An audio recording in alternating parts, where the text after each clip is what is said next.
अकोल्यात आयोजित हिंदू राष्ट्र जागृती सभेत भाजप आमदार राजासिंह ठाकूर यांनी सरकार आणि प्रशासनावर जोरदार टीका केली। भाषणावरून बंधने घालण्याचा प्रयत्न झाल्याचा आरोप करत त्यांनी विविध सामाजिक आणि राजकीय मुद्द्यांवर आपली भूमिका मांडली। अकोल्यातील गोरक्षण रोडवर हिंदू राष्ट्र समितीच्या वतीने आयोजित विराट हिंदू राष्ट्र जागृती सभेत तेलंगणातील गोसीमहाल मतदारसंघाचे आमदार राजासिंह ठाकूर यांनी विविध मुद्द्यांवर भाष्य केले। सभेदरम्यान त्यांनी महाराष्ट्रात हिंदुत्ववादी सरकार असूनही हिंदूंवर अन्याय होत असल्याचा आरोप केला। तसेच गोहत्या, लव जिहाद, लँड जिहाद आणि इतर मुद्द्यांवरून त्यांनी सरकारवर निशाणा साधला।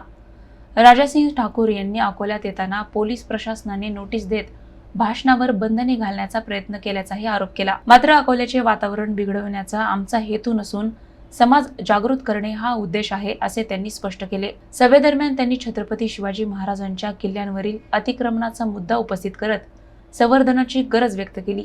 काही ऐतिहासिक आणि सामाजिक विषयांवर त्यांनी आपली ठाम भूमिका मांडली, ज्यामुळे सभेनंतर राजकीय वर्तुळात चर्चेला उधाण आले आहे।